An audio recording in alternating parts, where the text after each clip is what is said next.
एक बार सभी कमर सीधी करके बैठेंगे, सभी साधक भाई बहन परम पूज्य गुरुदेव परम वंदनीय माता जी को, ऋषि युगम को प्रणाम करेंगे गायत्री मंत्र के द्वारा। ओम भूर्भुवः स्वः तत्सवितुर्वरेण्यं भर्गो देवस्य धीमहि धियो यो नः प्रचोदयात्। सभी को प्रणाम। आज का जो विषय है वो ग्रंथि भेदन है। पंचकोशीय यात्रा की जो हमारी ये पंचकोश साधना की जो हमारी ये यात्रा है, जो जर्नी है हमारी, उसमें सभी को मालूम है, जैसे सभी भाई बहनों को, कि चौथा कोष हमारा विज्ञान में कोष होता है। और विज्ञान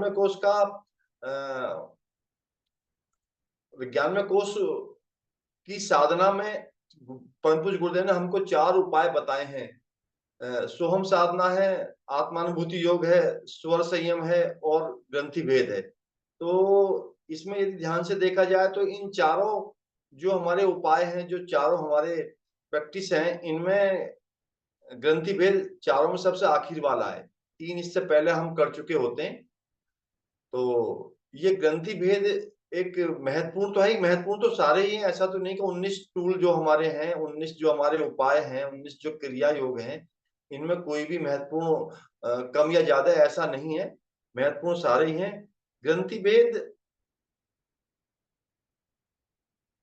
एक बात और है कि जब हम इसको क्लियर कर लेते हैं, इसको हम साफ कर लेते हैं, इसको हम अचीव कर लेते हैं, कॉस्मिक बॉडी को, विज्ञान में कोष को, तो हमको जो उपलब्धि होती है, उन उपलब्धियों के बारे में जरा हम सोचें, डीपली सोचें, उसको हम गहराई से जरा सोचें, तो हमारे एक तो अतीन्द्रिय क्षमता विकसित हो जाती है। अतीन्द्रिय क्षमता सभी भाई बहन समझते होंगे, जो इंद्रिय से भी आगे है, जो इंद्रियों से भी आगे की कहानी है। जो क्षमता हमें, जो हमारी इंद्रियों में क्षमता है, उससे भी आगे जो हम काम कर सकते हैं या हमें जो आगे अनुभूति होती है, वो अतीन्द्रिय क्षमता है। 6th सेंस हमारी डेवलप हो जाती है। दूसरा है, हमको दिव्य दृष्टि मिल जाती है। दिव्य दृष्टि मतलब थर्ड आई इसमें अपना काम करना शुरू कर देती है। हमें जो चीजें पहले हमारे कुछ समाधान नहीं हो पाते थे, काफी पढ़ने के बाद भी और काफी क्वेश्चन पूछने के बाद भी, भले ही हम चाहे ऊपरी मन से हाँ हाँ करते रहे, तो इसमें आके काफी कुछ क्लियर होता है, बिल्कुल ट्रांसपेरेंट होना शुरू हो जाता है। ऐसा गुरुदेव ने बताया है। हमें दैवीय गुण, divine power, divine quality develop होनी शुरू हो जाती है। मतलब लेना कम और देना ज्यादा। तो एक तरह से देवत्व की तरफ हम बढ़ने शुरू हो जाते हैं।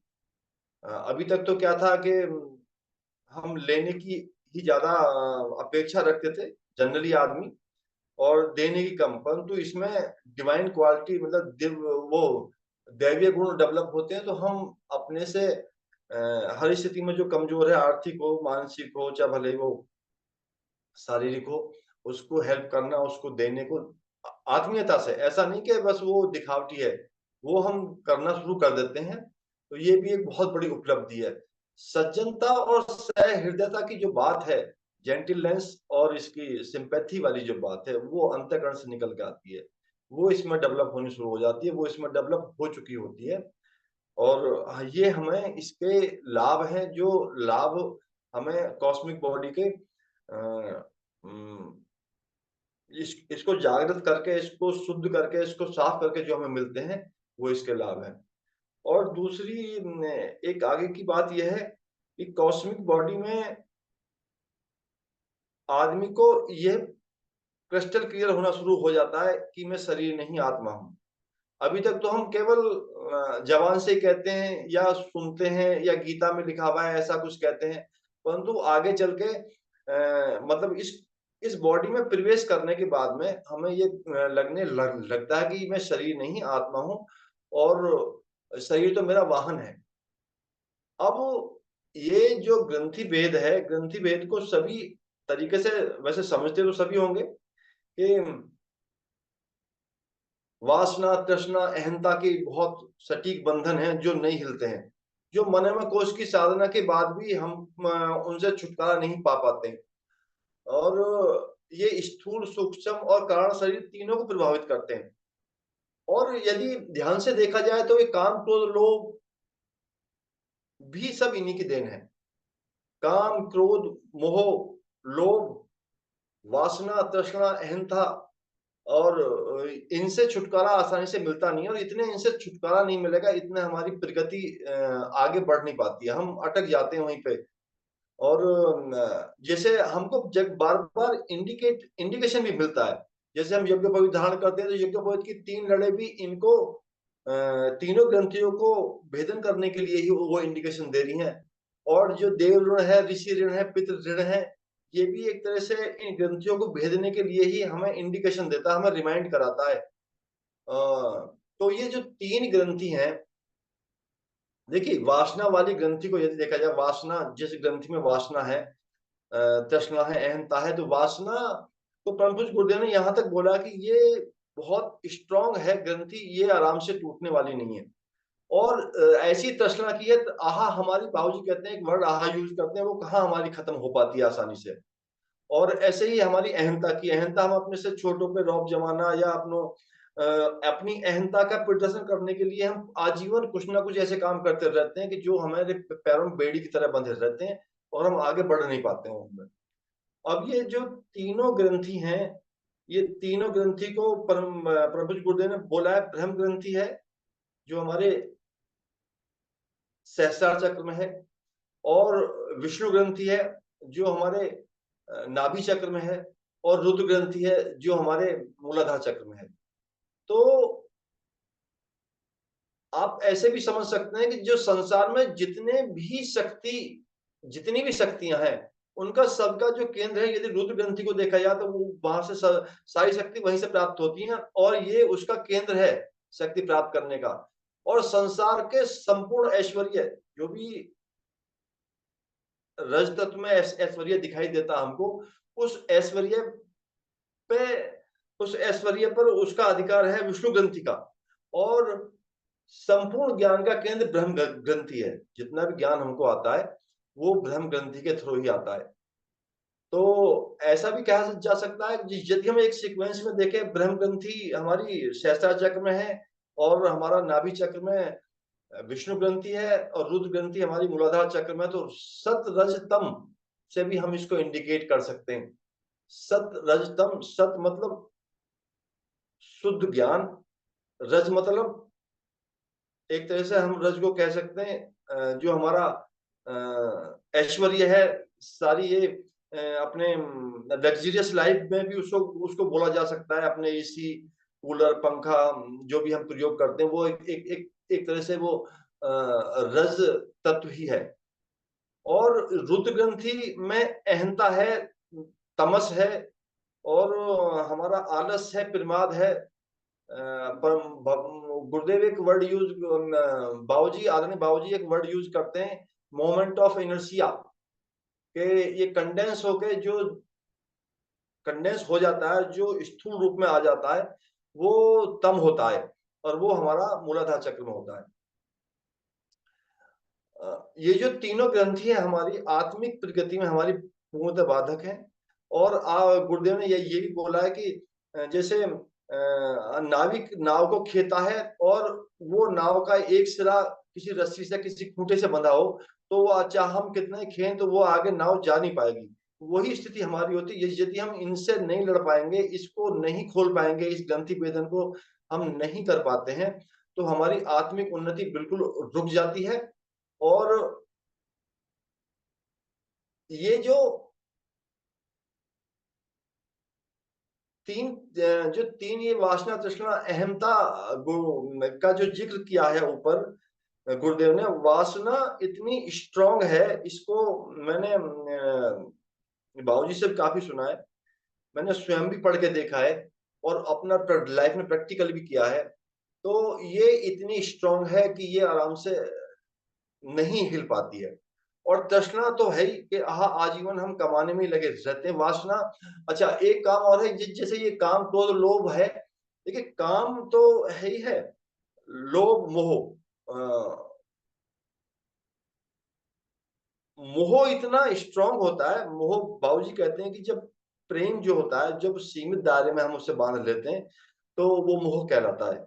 मोह का मैं एक एक एग्जाम्पल ये देना चाहूंगा कि भगवान कृष्ण ने अर्जुन को मोह खत्म किया था गीता सुना के कुरुक्षेत्र में, और अर्जुन ने महाभारत युद्ध शुरू कर दिया था, शुरू में मना कर दिया था उसने, तो साक्षात भगवान ने उनको गीता सुनाई और उनका मोह खत्म किया, उनको मोटिवेट किया, उनको प्रेरणा मिली और वो युद्ध आरंभ हो गया।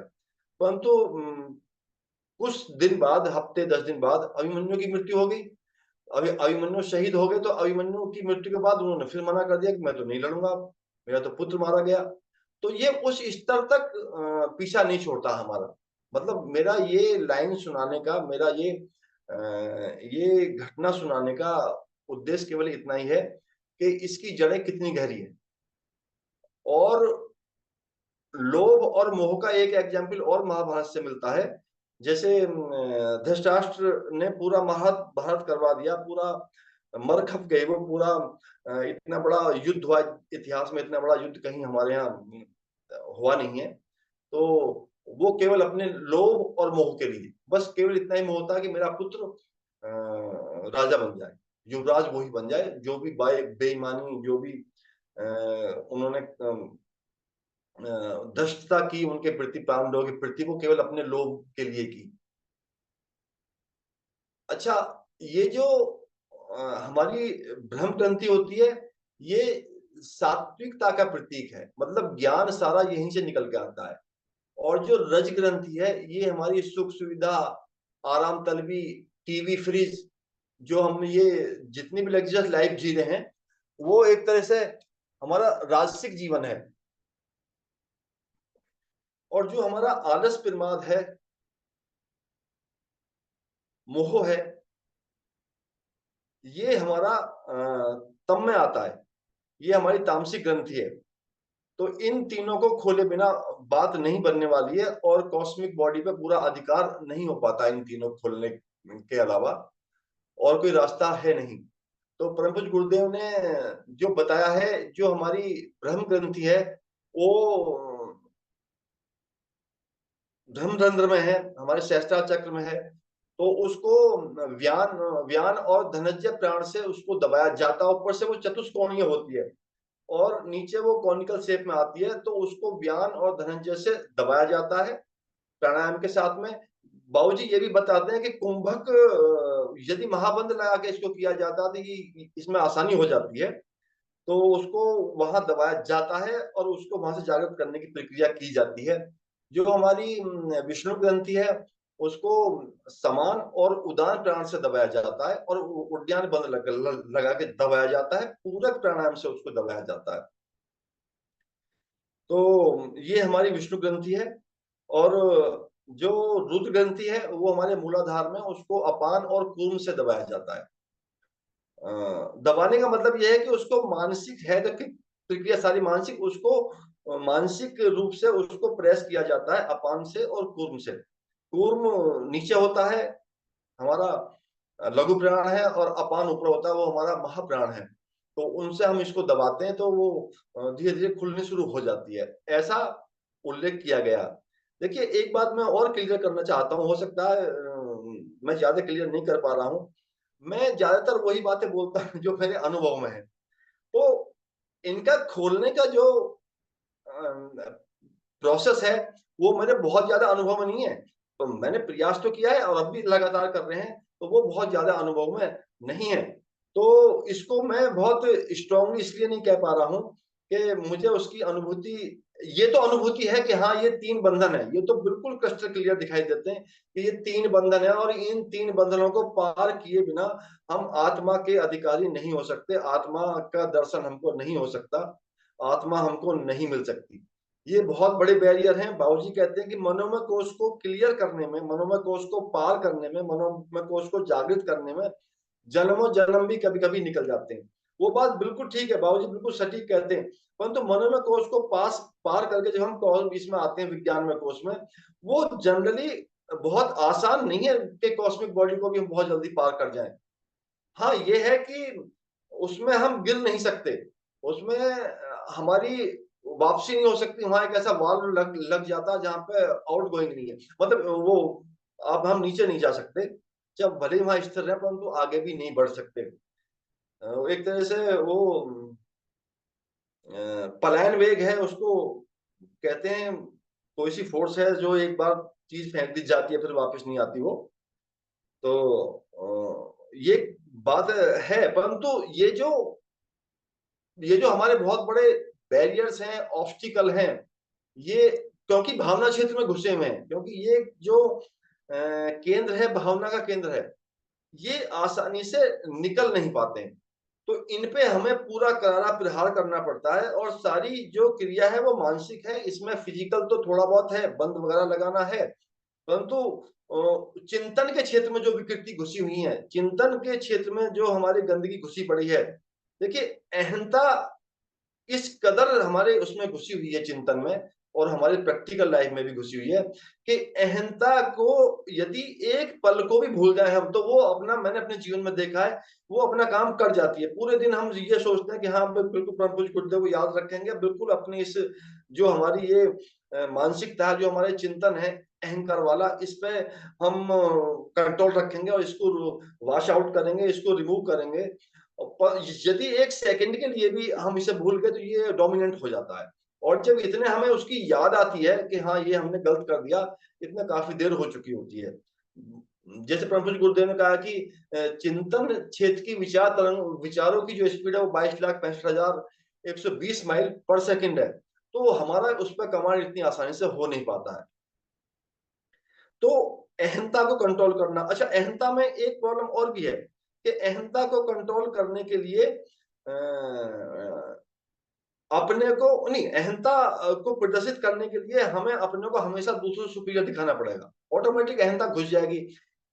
बाबूजी कहते हैं कि ज्ञान का अहंकार ही बहुत बड़ा है। ज्ञान का अहंकार मान लो पहले मतलब ये हमें पहले बहुत होता था।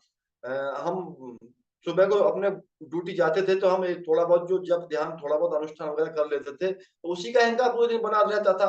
तो ये बात मैंने अपने मित्रों से यहाँ शेयर की, बोले हाँ वो अहंकार तो होता है। तो यदि ज्ञान भी हमें थोड़ा बहुत कहीं से हासिल हो गया है, चाहे भले ही वो ऊपरी स्तर पर हुआ है, जानकारी के लेवल पर हुआ है, तो हमें उसका भी अहंकार हो जाता है, और उसको रिमूव करने के लिए, उसको दूर करने के लिए, उससे बचने के लिए हमें पूरी ताकत से उस पर प्रहार करना पड़ता है। बाबूजी कहते हैं कि ज्ञान केवल आत्मा को पाने के लिए तक ही उसकी वैल्यू है, वरना ज्ञान का कोई बहुत बड़ा रोल है नहीं जीवन में। हमने आत्मा को पा लिया। अच्छा, स्वामी जी का मैं एक वर्ड कोट करता हूँ, स्वामी विवेकानंद का। मैंने उनको पढ़ा है इसमें एक बुक में पढ़ रहा था मैं उसको। तो वो कह रहे थे जब बाद में वो यूएस से दूसरे टर्म में वापस आए थे, तो मार्गरेट नोबल जो वो थी, मार्गरेट नोबल का नाम था निवेदिता, सिस्टर निवेदिता जो थी, वो उनके साथ गई थी। वो इधर अमरनाथ वगैरह यात्रा पे भी गए थे, तो वहां वहीं से उनको अस्थमा टाइप हुआ था, ऐसा बताया जाता है। तो उन्होंने बाद में आके बेलूर मठ में काली माँ के सामने उन्होंने कहा था कि हे माँ, तू मेरा ये सारी वो जो जानकारी, उनके जो ज्ञान था, जो उन्हें जो भी उन्हें ज्ञान था, बोध हो गया था, वो उससे परेशान थे। तो उन्होंने काली से ये कहा था कि हे माँ, तू मेरा ये सारा ज्ञान मेरा खत्म कर दे, मतलब डिलीट कर दे किसी तरीके से, मैं इस ज्ञान से बहुत परेशान हूँ। और अहंकार के विषय में स्वामी रामकृष्ण परमहंस ने भी कहा है, जब उनसे पूछा था मास्टर महाशय ने कि ये अहंकार कैसे जाएगा, तो स्वामी रामकृष्ण परमहंस ने कहा था कि ये अहंकार आसानी से जाएगा तो नहीं, ये अहंकार जाता नहीं है। तो उन्होंने कहा कि आपका भी नहीं गया? हाँ मेरा भी नहीं गया। जब मेरा ये ऊपर उठता है अहंकार, जब मुझे ये प्रभावित करने लगता है, तो मैं कहीं जैसे भंडारा हो रहा है, तो वहां पे जाके लोगों की झूठी पतले इकट्ठे करना शुरू कर देता हूँ। मैं जाके मिट्टी में लेट लेट जाता हूँ, और मैं ये भावना करता हूँ कि मैं माँ का दास हूँ, मैं माँ का बच्चा हूँ, मैं माँ का बेटा हूँ। और इस तरह से मैं भावना करता हूँ, तो ये अहंकार तब जाके कुछ कम होता है। अभी मैं रिसेंटली एक जगह गया हुआ था, मैं बैठा हुआ था वेटिंग एरिया में, तो मेरे पास में आके एक मॉन्क बैठ गए थे। वो मॉन्क मतलब वो साधु वाले कपड़े पहने हुए थे। तो क्योंकि अपना तो उद्देश्य हमेशा ये है कि ये कुछ सज्जन पुरुष है, इनसे अपनी कुछ बात की जाए। तो मैंने उनसे पूछा, मैंने कि आप रामकृष्ण मिशन से हो? बोले नहीं, मैं योगदास सोसाइटी से हूँ। तो बड़े अच्छे पुरुष थे, बड़े अच्छे सज्जन थे, उन्होंने मेरे से बहुत आत्मीयता से बातचीत की।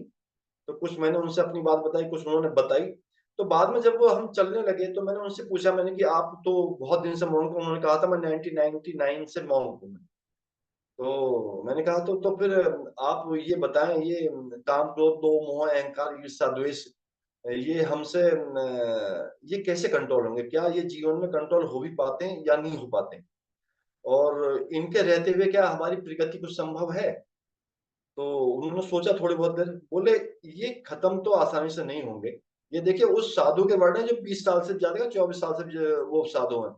ये खत्म तो नहीं होंगे, परंतु हमें क्या करना होता है, इनसे ऊपर उठ जाना होता है। तो उन्होंने ये बड़ी एक डीपली, पहली मीटिंग में इतना मतलब फ्रैंकली उन्होंने मुझसे कहा था कि ये आराम से खत्म नहीं होंगे। रामकृष्ण परमहंस इसी बात करें, परम पूज्य गुरुदेव इससे आगे आगे भी उस पर प्रहार कर रहे हैं। वो ये कह रहे हैं कि ये जो चिंतन क्षेत्र है ना, 24 घंटे वाला चिंतन क्षेत्र है, गुरुदेव कहते हैं कि जो वासना है वो केवल संभोग के बाद शांत नहीं होती, वो चिंतन क्षेत्र में घुसी रहती है। देखिए समझिए, ये चिंतन क्षेत्र में घुसी रहती है और 24 घंटे ये उसमें एक्टिव रहती है। और तृष्णा में हमें हमेशा बेईमानी, हमेशा उठपटांग काम, 1 2 का 4 4 2 का 1, हमें हमेशा वो काम करने पड़ते हैं जो हमारे आत्मिक क्षेत्र के लिए बैरियर है। हमारे आत्मिक क्षेत्र में बहुत बड़ा एक स्पीड ब्रेकर है, एक तरह से दीवार है। तो वही वाली बात होती है कि जैसे गुरुदेव का एक सेंटेंस है कि पेंडुलम हिलता भर है, पहुंचता कहीं नहीं। तो यदि हम इनको ध्यान में नहीं रखेंगे, इनको प्रतिपल इनसे नहीं लड़ेंगे, तो ये हम पे डोमिनेंट होती चली जाएंगी। और फिर चाहे हम कितना ही उसको पूजा पाठ करें और कितना ही हम अपने इन क्रिया योगों को क्या कहेंगे, मैकेनिकली हम करते रहे, उससे कोई भी लाभ ज्यादा हमको होने वाला नहीं है। गुरुदेव इसमें पेज नंबर 3.2 है उसका, शायद प्रज्ञो उपनिषद का, उसमें गुरुदेव क्लियर कहते हैं। एक इतना अच्छा कोड है उनका, गुरुदेव का, जो मेरे को बहुत भा गया। मैं आप सभी को सुनाना चाहता हूँ कि मार्गों के लक्ष्य सुनिश्चित है। इस मार्ग में चलेंगे उस लक्ष्य तक पहुंचेंगे, इस मार्ग में चलेंगे उस लक्ष्य तक पहुंचेंगे, इस मार्ग में चलेंगे उस लक्ष्य तक पहुंचेंगे। हम मार्गों के लक्ष्य चुनते समय मार्गों की सुविधाओं को चुन लेते हैं। भाई इस मार्ग में चलेंगे तो ये सुविधा मिलेंगी, इस मार्ग में चलेंगे ये सुविधा मिलेंगी, लक्ष्य की तरफ ध्यान नहीं देते। जब हम उस मार्ग पर चल पड़ते हैं तो हम उसी लक्ष्य पे पहुंचते हैं जिस लक्ष्य तक वो मार्ग जा रहा है। तो उस मार्ग पे, लक्ष्य पे पहुंचने के बाद में फिर ये चाह हमारी कोई मायने नहीं रखती, अरे नहीं हम तो यहाँ तो नहीं, हम तो यहाँ पहुंचना चाहते थे। तो मार्ग को चुनते समय हमको उसके जो, यदि कोई कील काटे हैं उसमें उसमें यदि कोई, मेरा बताने का मतलब ये है, इसको इसका रेफरेंस देने का मतलब ये है कि यदि उसमें कोई झाड़ियां हैं, उसमें कुछ कांटे आ गए, उसमें कोई बैरियर्स हैं, तो हमें उनको हटा के आगे चलना है यदि लक्ष्य तक पहुंचना है। तो ऐसा नहीं कि नहीं यार ये तो बहुत टिपिकल मामला, ये तो हमने आलस पे बहुत प्रहार कर लिया, नहीं जा रहा, प्रमाद नहीं जा रहा, तो उससे नहीं, ये तो जाएगा नहीं, ऐसे उससे हमें हार मान के नहीं बैठ जाना। मेरा ये उद्देश्य कहने का ये है केवल। और परम पूज्य गुरुदेव ने आलस के विषय में एक बात और भी कही है कि आलस हमारा सबसे नजदीक और सबसे समीपवर्ती शत्रु है। तो आलस से तो हमें हर पल लड़ना होगा। मैं बाबूजी से जुड़े हुए, मेरे को, मैं 2016 में बाबूजी से जुड़ा था, तो 2016 से लेकर अब तक 8 साल हो गए। उससे पहले भी गुरुदेव का साहित्य पढ़ना और गुरुदेव अपने हम अमन वगैरह जो थोड़ी बहुत साधना होती थी वो करते रहते थे। तो आलस वाला सेंटेंस मेरे गुरुदेव का तब से याद, जब से मैं मिशन से जुड़ा हूँ। और वो आलस अब भी इतना डोमिनेंट है, कभी कभी अब भी वो मन पे छा जाता है और उसको हटाने में पूरा पसीना निकालना पड़ता है। पसीना इन द सेंस पूरी ताकत झोंकनी पड़ती है, मेंटली प्रिपेयर करना पड़ता है, फिर चिंतन में जाकर घुसना पड़ता है, या ये तो आलस से, ये तो हटाना पड़ेगा। गुरुदेव ने कहा कि सबसे समीपवर्ती, सबसे स्ट्रॉन्ग शत्रु है आलस आदमी का। तो ये हमारा रज क्षेत्र में, सॉरी, ये हमारा तम क्षेत्र की देन है। तो हमें इसे जो हमारी रुद्र ग्रंथि है इसको इम्प्रूव करना पड़ेगा। देखिए तमस, अच्छा एक बात और भी है कि ज्ञान के जो अहंकार की बात है, गुरुदेव ने उनका भी एग्जाम्पल दिया है इनका, जिन्होंने ज्ञान को हासिल करने के बाद में और उन्होंने उनका उसका दुरुपयोग किया है। आप जितने भी राक्षस हमारे इतिहास में बताए जाते हैं, हमारे स्क्रिप्चर में राक्षसों का वर्णन है, वो यही तो था। क्योंकि जो ज्ञान पाने का प्रोसेस है, जो ज्ञान पाने का तरीका है, जो ज्ञान पाने का एक रोड मैप है, उन्होंने उसको फॉलो किया, परंतु वो इन तीनों बंधनों से ना निकल पाए, तो उन्होंने इसका दुरुपयोग किया फिर। और दुरुपयोग करने के बाद में फिर दुर्गति भी उनकी कितनी हुई है, ये भी हम इतिहास में अपने में देख सकते हैं। आत्मिक प्रगति तो उनकी जैसी हुई वैसी रोशन है। आप रावण को ले लें, हिरण्यकश्यप को ले लें, कुंभकर्ण को, किसी को भी हम देख लें, ज्ञान में वो कहीं भी कम नहीं थे। और भगवान को उन्हें समाप्त करने के लिए, ये जो अलंकारिक वर्णन है शायद, पर अपने अंदर भी वो राम रावण वाला युद्ध से कम में बात बनने वाली नहीं है। उतना ही हमको शक्ति झोंकनी पड़ेगी, जहां तक मेरा अपना मानना है, जो मेरे अनुभव में बात आई है, कि ये बहुत आसानी से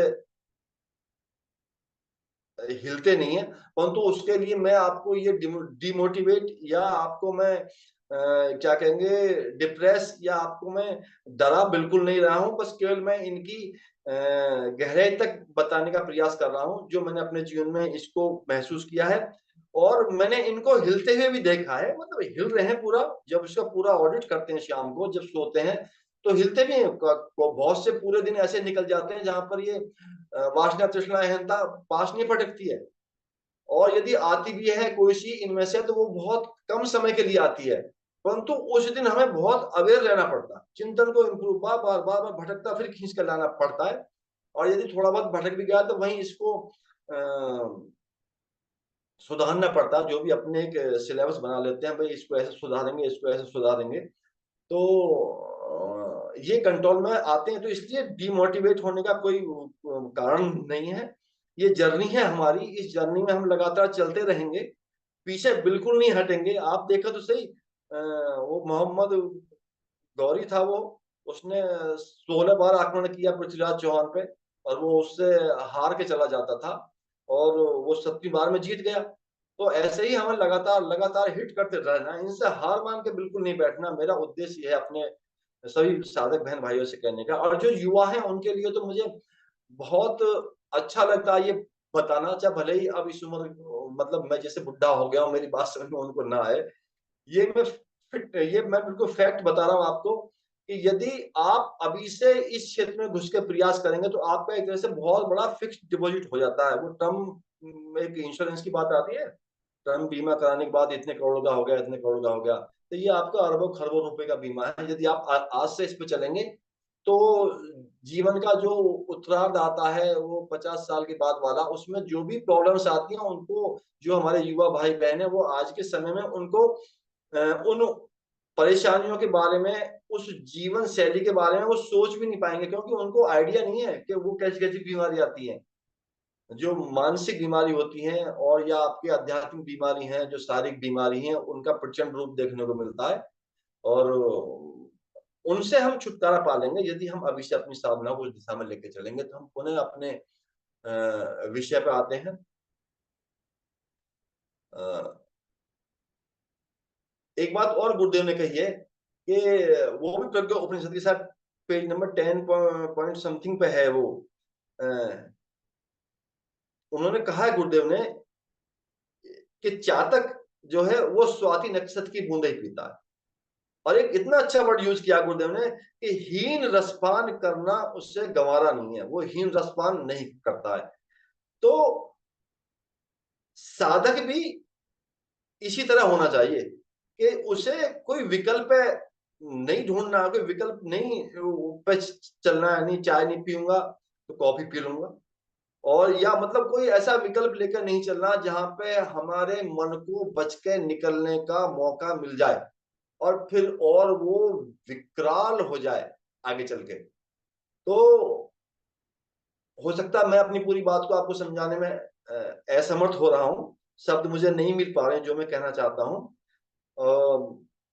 मेरे कहने का मतलब यही है, कि इन तीनों ग्रंथियों को खोले बिना, इनसे छुटकारा पाए बिना, हमारी आध्यात्मिक प्रगति, हमारी आत्मिक प्रगति होनी संभव नहीं है। हम वहीं अटके रहेंगे, हम वहीं कुएं के मेंढक बने रहेंगे, और जो आगे का लक्ष्य है, वो हमारा हमसे दूरी बना रहेगा। ये बात बिल्कुल फैक्ट है कि कॉस्मिक बॉडी में, विज्ञान में कोश में प्रवेश करने के बाद में, उस स्तर में आने के बाद में हमारा बैक टू पैविलियन नहीं होगा, हमारा गिरना नहीं है, परंतु गिरना नहीं है तो आगे उठना भी नहीं है। तो ये जो जर्नी है, हम इसको रोकें क्यों? और ये ग्रंथि भेदन की जो हमारी महत्वता है वो इसी बात से समझ में आ जाएगी कि ये हमारे जो विज्ञान में कोश के चारों उपाय हैं, हमारा सोहम साधना है, स्वर संयम है, आत्मानुभूति योग है, ये सबसे लास्ट वाला हथियार है, ये सबसे लास्ट वाला टूल है। इस पे हमें डीपली काम करना ही करना पड़ेगा। और इसमें देखिए, मैं समझता हूँ कि जो आधी साधना मनोमय कोश की है, उनसे बाद में जो साधना हमारी शुरू होती है, मनोमय कोश की साधना बाकी आधी, और बाकी ये जो साधना है हमारी विज्ञान में कोश की और आनंद में कोश की, ये मानसिक ज्यादा है, ये शारीरिक तो इनमें ना के बराबरी है। तो चिंतन क्षेत्र में यदि हम एक साधना को, हम सोहम साधना को लेके चलेंगे तो ऐसा नहीं कि इसको नहीं कर सकते, इसको भी साथ साथ किया जा सकता है। हम स्वर संयम में भी इसको साथ साथ किया जा सकता है। आत्मानुभूति योग में बाबूजी एक क्लास में ये भी बता रहे हैं कि आत्मानुभूति योग लेट के हमने कर लिया, वो बात ठीक है, हमने वो 10-20 मिनट, 30-40 मिनट जो भी हम कर पाए उसको, वो हमने कर लिया। पर यदि हम ऑफिस में बैठे हुए हैं और हम अपने टेंशन में हैं, और यदि हम 1 मिनट के लिए रिलीफ होता, कुछ इजी चेयर पे ऐसे थोड़ा सा करते हैं, तो उसकी थोड़ा सा रिकैप किया जा सकता है। मैंने अपने यहाँ करके देखा था खूब। अब जब उस वक्त आज्ञा चक्र पे मैं ज्यादा कंसंट्रेट कर रहा था, तो 1 सेकंड क्या 2 सेकंड देखा, कोई नहीं है, दूर तक ऐसे किया, तो वो अपना आगे बैकबोन सीधा किया, तो वो फिर जैसे गुरुदेव ध्यान में बोलते हैं ना कि इसका मनोमय कोश का जो केंद्र है वो आज्ञा चक्र है, भूमध्य है, तो उसमें वो ज्योति ज्योति वर्ड 3-4 बार, 3 बार तो वो रिपीट करते ही करते हैं, जो सूर्य की किरणों का प्रवेश। तो वो ज्योति ज्योति जो श्वेत ज्योति की एक कल्पना बुक में बताई गई है, वो करने का मैं पूरा प्रयास करता था, और अंदर सेंसेशन होना फील हो जाता था। तो उसके लिए मुझे कोई बहुत ज्यादा एफर्ट नहीं करना पड़ता था। ये मेरी अपनी अनुभूतियां, हो सकता है आपको इससे अच्छी भी हो जाए, ना हो तो आप सब जो वर्किंग है हमारे भाई बहन, वो और भी कोई अपना एक सिलेबस बना सकते हैं। तो ऐसे ही ग्रंथि पे अटैक करना नहीं, मेरा अटैचमेंट यहाँ बढ़ रहा है, मोह बढ़ रहा है, ठीक है, रिमूव, बस अपना यहाँ पे कर देना है। आदरणीय बाबूजी का मेरे को उदाहरण देने में इसलिए आसानी होती है कि मैंने इनको बहुत डीपली देखा है, इनको मैंने बहुत अंदर तक देखा है।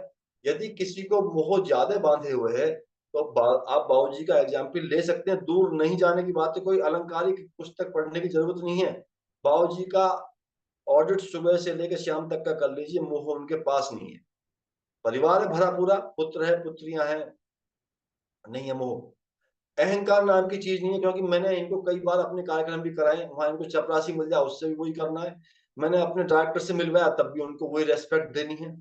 तो इस तरह के जो हमें बाबूजी एक बात और भी कहते हैं, ये गुरुदेव ने कहा कि जो गुण ग्राहक दृष्टि है ना, हमें केवल हर बुराई में से अच्छाई ढूंढते हम रहेंगे तो पूरे दिन प्रसन्न भी रह सकते हैं, और पूरे दिन हम अपने पाथवे से भटकेंगे नहीं। वरना हम यदि क्रोध में हमेशा दूसरे की बुराई ढूंढेंगे, दूसरे की बुराई, तो वो दूसरे की बुराई ढूंढने में हमारा इतना, हमारा एक तरह से डिमोशन हो जाता है, हम इतने डिग्रेड हो जाते हैं कि यदि हम ऑडिट करें तो उस पर तो कोई फर्क नहीं पड़ा जिसकी हमने बुराई ढूंढी है, और वो हमने बहुत ज्यादा डिग्रेड हो गया, हमने किसी का अपमान कर दिया है, तो हमारा उसमें जर्नी में बहुत बड़ी रुकावट आ जाती है। ये मेरा अपना व्यक्तिगत अनुभव है, और मैं समझता हूँ कि जो भी मेरे भाई बहन सुन रहे हैं, हो सकता है उनके भी अपने अनुभव होंगे और उनको भी इससे लड़ने में सहायता मिलेगी। हमको प्रतिपल प्रतिक्षण इनसे जागृत रहना है। ज्ञान का अहंकार बिल्कुल नहीं करना, ये थोड़ा बहुत ज्ञान हमको आ जाता है बाबूजी से सुन के, पढ़ के, या अपनी एक्सरसाइज से। देखिए ये जो अहंकार है, एक बात और भी है, मैं काफी साधकों के टच में रहता हूँ, तो एक साधक मेरे को रामकृष्ण मिशन के ये बता रहे थे कि ये अहंकार का तो पता ही जब चलता जब वो आ जाता। अब बताओ इतना गंभीर है ये। एक बार बाबूजी कह रहे थे, मनोमय कोश को पढ़ा रहे थे, उनकी वीडियो में सुनता रहता हूँ बाद में, कि आप कहीं बैठे हुए हैं और सुन रहे, बैठे हुए किसी क्लास में बहुत कंसंट्रेट करके सुन रहे हैं, उसके बावजूद भी ये मन दुनिया के कई चक्कर लगा के अरे फिर आ जाएगा, आपको मालूम भी नहीं पढ़ने की। तो ये जो हमारे घुसे हुए हैं चिंतन क्षेत्र में, हमारे कॉन्शियस माइंड में, सुपर कॉन्शियस माइंड में, इनको निकालना बहुत जरूरी है। और इन पे प्रहार होगा, चिंतन से ज्यादा होगा, और इन पर प्रहार होगा। जो भी एक्टिविटी अभी अमन भैया बताएंगे, थोड़ा सा प्रैक्टिकल वो करवाएंगे, उस प्रैक्टिकल को हम साथ साथ करें और अपने चिंतन को लगातार उधर लगाए रखें। सत का हो गया, रज का हो गया। अब रज में मेरे पास में देखिए, ये कोरिलेट है दोनों एक दूसरे से, दोनों क्या तीनों के रज में मेरे पास में लंबी कार आ गई है, पड़ोसी के पास में छोटी कार है, तो भी अहंकार हो जाएगा। देखिए वो अहंकार है तो मूलाधार चक्र का, वो अहंकार है तो रुद्र ग्रंथि वाला, वो आ जाएगा, परंतु को रिलेट है ये आपस में। तो मेरे पास एसी बड़ा, मेरे पास फ्रिज बड़ा है, मेरे पास ये है, मेरे पास वो है। ये बताने का मेरा उद्देश्य है कि वो जो साधना हम सुबह 1-2 घंटे की या शाम को करते हैं, जो भी हम समय अपना निकाले हुए हैं, ये क्षेत्र उतने ही समय का नहीं है, ये क्षेत्र 24 घंटे का है। यदि 24 घंटे हम इस पे अलर्ट ना रह पाएंगे तो इच्छित सफलता नहीं मिलेगी। या हम आप ये समझ सकते हैं कि जो रिक्वायर्ड सफलता है, जो जिसकी आवश्यकता है जिस सफलता की, वो सफलता नहीं मिल पाएगी। उससे फिर हमें क्या होता है, अनास्था भी होती है उसमें, डिप्रेशन में जाता है आदमी, और एक तरह से हतोत्साहित हो जाता है। तो हमें अपने आप को आगे बनाए रखना है। हमें आगे बढ़ने के लिए इनसे लड़ाई करनी है। विष्णु ग्रंथि, ब्रह्म ग्रंथि और रुद्र ग्रंथि, इन तीनों पे को खोलना है और आगे चलना है, आगे अपनी यात्रा बराबर बनाए रखनी है। और मैं अपनी बात को यहीं विराम देता हूँ। और आगे अमन भैया आप कुछ वो कराएंगे, प्रैक्टिकल कराएंगे कुछ, इसका जो व्यावहारिक स्वरूप है वो कराएंगे। तो मैं अमन भैया को आमंत्रित करता हूँ। अमन भैया, मेरी बात समाप्त। सभी को प्रणाम।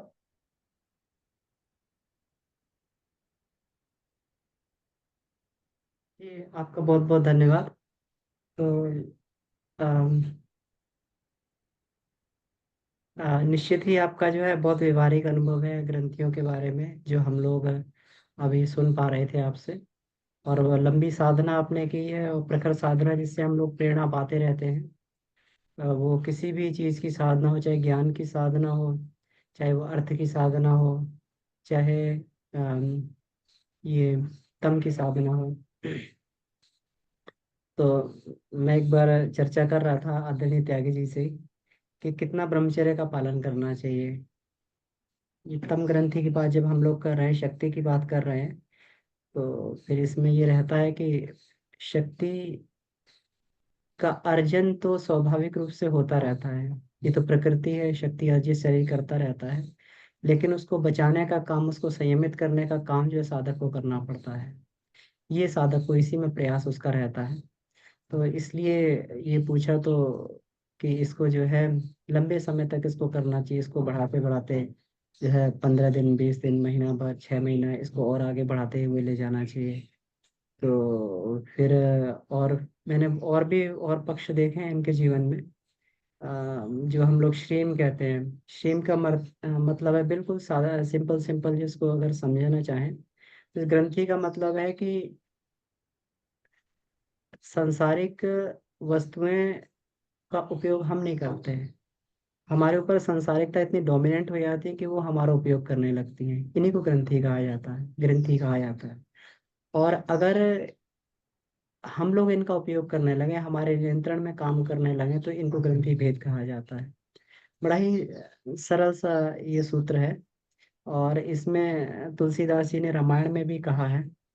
तो पहले वो बात समझ में नहीं आती थी, जब ये समझ में आया इस चीज को, तो ये स्पष्ट हुआ। उन्होंने कहा है कि जड़ चेतन ही ग्रंथि पड़ गई, तदपि मृखा छूटत नहीं कट नहीं। तब से जीव भयो संसारी, छूटे मृखा ना होए सुखारी। कि जब से जड़ और चेतन की ग्रंथि, ये जड़ और चेतन की ग्रंथियां हैं। अगर चेतना जो है तभी तक जड़ से बंधी हुई है, जब तक ये ग्रंथियां विकृत अवस्था में है। और जब ये ग्रंथियां खुल जाती हैं, व्यक्ति अपने प्रयास से खोल देता है, या फिर अपने गुरु के ईश्वरीय कृपा से खुलती हैं, तो फिर जड़ और चेतन सत्ता अलग अलग हो जाती है। अलग अलग होने का मतलब ये है कि हम स्पष्ट रूप से जो इसमें अभी अभी चेतन सत्ता इतनी शरीर में घुल गई है कि उसको अलग करना हमारे लिए बड़ा ही दुष्कर प्रयास रहता है। लेकिन जब सहजता से हम अनुभव कर पाए कि हम आत्मा है और शरीर हमारे अधीन है, तो इसको इसको सोच समझना चाहिए कि ये जो है जड़ और चेतन अलग। और तब तक मेरे छूटे मेरे खाना हो ही सुखा है। जब तक ये छूटता नहीं तब तक व्यक्ति सुखी भी नहीं रहता है। तो ये इसको बात कही गई है। अब ये ग्रंथियां, इसमें एक चीज और बहुत ही इस वाली बात है। हाँ, अर्थ के बारे में, तो अर्थ को अगर हम सदुपयोग कर पा रहे हैं अपने जीवन में, चाहे हम कितना भी पैसा कमाएं, कितने भी संसाधन रखें, लेकिन उसको जो है क्या हम परमार्थ के लिए प्रयोग कर पा रहे हैं? क्या वो अर्थ के साधन संसाधन ऐसा तो नहीं है हमारे दिनों दिन हमें कमजोर बनाते जा रहे हैं, हमारी डिपेंडेंसी बढ़ाते जा रहे हैं? तो अगर ऐसा नहीं है तो इसका मतलब जो है हम अपनी रज ग्रंथि को भी खोल चुके हो रहे हैं। ऐसे व्यक्ति के लिए फिर पैसे की और कहीं संपदा की कोई कमी नहीं रहती। वो तीनों लोगों की संपत्ति का स्वामी हो जाता है। वो है हम। लेकिन हस्तगत तभी कर पाते हैं जब उसकी पात्रता हम लोग सिद्ध कर देते हैं ईश्वर के सामने कि हम इसको संभालने लायक हैं। तीसरा जो ब्रह्म ग्रंथि की बात थी, अज्ञान। अभी अज्ञान आवश्यक भी है संसार में रहने के लिए। सामान्य लोग तो अज्ञान के वश ही जो है इस संसार में काम कर रहे हैं। लेकिन आत्मज्ञानी होना हमारा लक्ष्य है। अगर व्यक्ति आत्मज्ञान प्राप्त कर लेता है तो ये संसार के खेल को समझ जाता है, और फिर वो जो है इसको खिलाड़ी की तरीके से, या फिर एक जो है एक इसको कलाकार की भूमिका में फिर वो उसको ये करता है।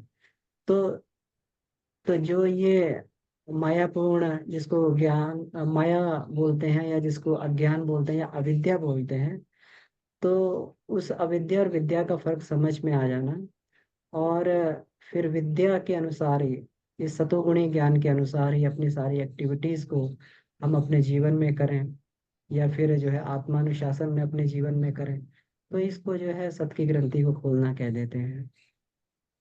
आत्मज्ञानी मनुष्य हो जाता है, ब्रह्म ज्ञानी हो जाता है, तत्व ज्ञानी हो जाता है। ये सत ग्रंथि का परिणाम है। तो अब अब इसको देखते हैं। अब इसमें एक चीज और बड़ी स्पष्ट इसमें कही गई है कि ये ग्रंथियां, ऐसा नहीं है कि इस ग्रंथि को खुलने के लिए ग्रंथि भेदन की साधना करनी पड़ेगी। बहुत सारे लोग ग्रंथि भेदन की साधना नहीं करते लेकिन फिर भी जीवन मुक्त हो जाते हैं। कैसे हो जाते हैं? क्योंकि व्यवहारिकता में, जब व्यक्ति साधना के पथ पर आगे बढ़ता है तो उसके व्यवहार में जब ये चीजें उतरने लगती हैं, सतरज और तम तीनों का जो है उसके जीवन में उतरने लगता है सदुपयोग, तो ग्रंथियां अपने आप खुलने लगती हैं। ये एक तरीका हुआ। और दूसरा तरीका ये होता है कि ग्रंथियों को जो है योग के द्वारा फोर्सफुली खोला जाता है, तब व्यक्ति के व्यवहार में परिवर्तन होता है। इसलिए ये साधना जो है सबसे ऊपर रखी गई मनोमय कोश में, कि जब व्यक्ति के व्यवहारिक जीवन में कुछ परिवर्तन आएगा, तो निश्चित ही उसका जो है, जब किसी सोते हुए व्यक्ति को उठाया जाए तो सो के उसको जागने में थोड़ा सा कष्ट होता है, उसको लगता है कि सोता रहे। यही तप की अवस्था है। तो इसलिए जो है इसमें ग्रंथियों को भेद करके जब भेदन करता है व्यक्ति, तो जीवन में कुछ मानसिक और शारीरिक हो सकता है कि कुछ कष्ट आए। वो वास्तव में कष्ट नहीं होते हैं, वो उनमें सुधार की प्रक्रिया होती है। लेकिन मनुष्य को इसमें कष्ट मालूम पड़ता है कि ये कष्ट आ रहा है, क्योंकि अभी तक तो हम, और ये साधना इसीलिए विज्ञानमय कोश की साधना है कि यहाँ आत्मा स्थित रह के, और ये देखा जाता है जैसे व्यक्ति अपना जो है ये होता है, चाकू होता है, चाकू मोथरा हो जाता है तो उस पर धार लगाई जाती है, वो घिसना पड़ता है उसको। तो जो चाकू घिसता है उसको ये नहीं होता है कि चाकू घिस रहा है या चाकू खत्म हो रहा है, उसको ये होता है मेरी धार लग रही है, तेज हो रहा है, ये अस्त्र बढ़िया बन रहा है। तो ऐसे ही जो है जब ये धार लगती है मन पे और शरीर पे धार लगती है, तो कुछ व्यक्ति को सांसारिक जीवन में हो सकता है उसको कुछ कठिनाइयां मालूम पड़े, लेकिन ये वास्तविक कठिनाइयां नहीं होती हैं। वास्तविक कठिनाइयां तो हैं कि जिसको हम लोग कहते हैं कि प्राण में अस्त्र, शरीर मेरा वाहन है, तो उस स्वरूप में जो है ये होना चालू हो जाता है, क्योंकि हम उस फेज में हैं जहाँ पर आत्मा सर्वोपरि है और ये चीजें गौण हो जाती हैं। तो इसलिए कुछ परिपक्वता की इसमें आवश्यकता पड़ती है, जीवन में परिपक्व विचारधारा भी होनी चाहिए। परिपक्व मानसिक स्थिति भी होनी चाहिए। तो कभी कोई कष्ट कठिनाई आए तो व्यक्ति ये ना कहे कि इसमें जो है, क्योंकि ये तो स्वाभाविक है साधक के जीवन में। अब इसको देखते हैं, हम लोग प्रैक्टिकल थोड़ा सा देखते हैं। अब प्रैक्टिकल में देखिए, इसमें सबसे पहले हम लोग तम ग्रंथि की बात करते हैं।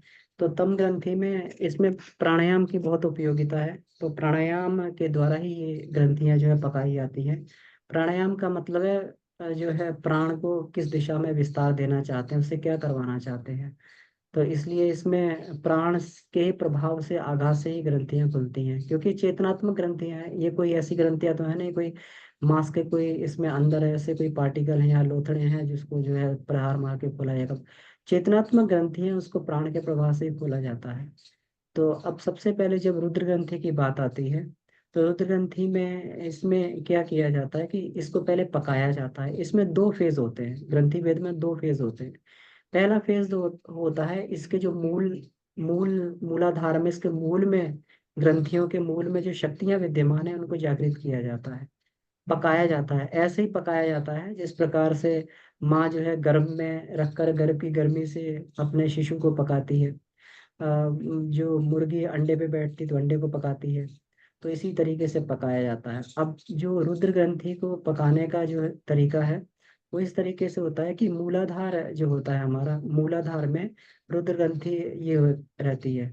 तो इसमें अपान और पूर्व जब हम लोग ये देखते हैं कि जो प्राण का जो प्राणमय कोश की साधना में हम लोगों ने पढ़ा है, तो ये इस तरीके से ये प्राण का फेज होता है, ऐसे करके भंवर बनता है, ये त्रिकोण ट्रायंगुलर। तो ये जो न्यूक्लिया वाला पोर्शन होता है नीचे, ऊपर जो है ऊपर इसका स्तर होता है, नीचे बिंदु होता है, चौड़ा वाला क्षेत्र।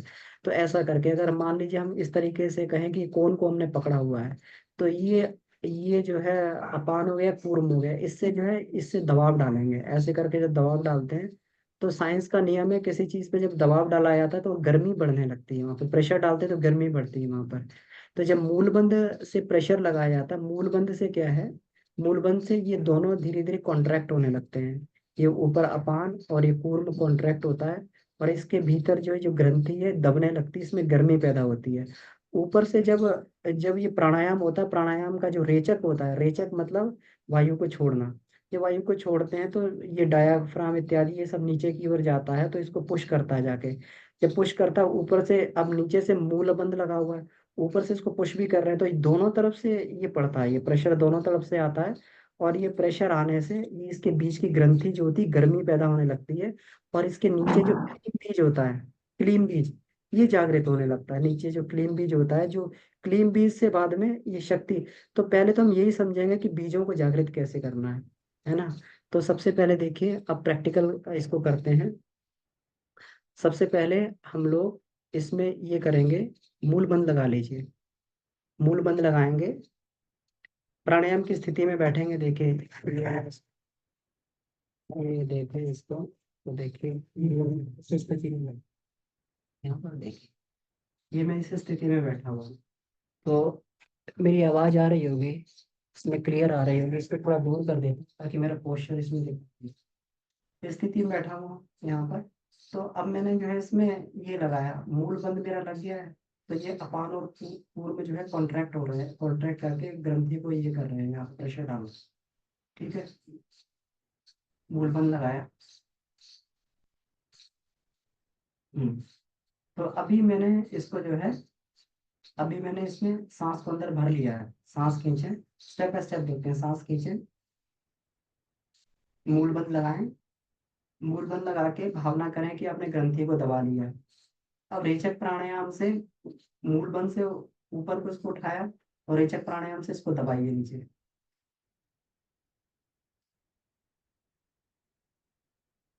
अब ऊपर से भी प्रेशर, नीचे से भी प्रेशर, और बीच में ग्रंथि पर ये प्रेशर आ रहा है। पहला राउंड, फिर दूसरा करेंगे। सांस भरें, मूल बंद लगाएं, और इसको रेचक प्राणायाम करें, सांस को बाहर छोड़ें।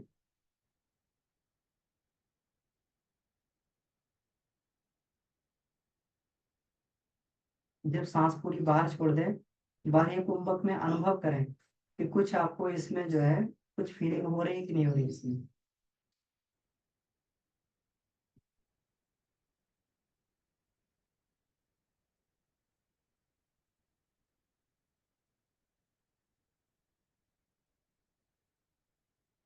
कुछ डिम डिम डिम डिम सी आवाज आती है इसमें अंदर जो है, इस तरीके से। वो आवाज नहीं सुनाई देगी, लेकिन कुछ ऐसे प्राण के स्फुरण होते हैं, कंपन होते हैं, उस तरीके से आपको फील होगा। फिर करते हैं, एक बार और राउंड करेंगे। सांस भरें, मूलबंध से ऊपर उठाए इसको, और रेचक करते हुए नीचे लाएं, और इसको दबाएं।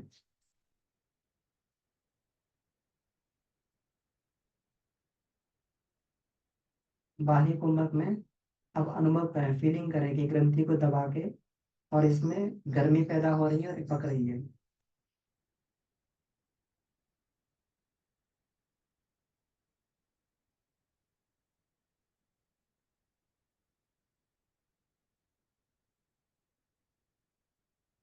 एक और राउंड करते हैं, सांस भरें, मूलबंध से ऊपर उठाया प्राण को, और रेचक करते हुए उसको नीचे लाएं। ऊपर से अपान, नीचे से पूर्व से दबाते हुए।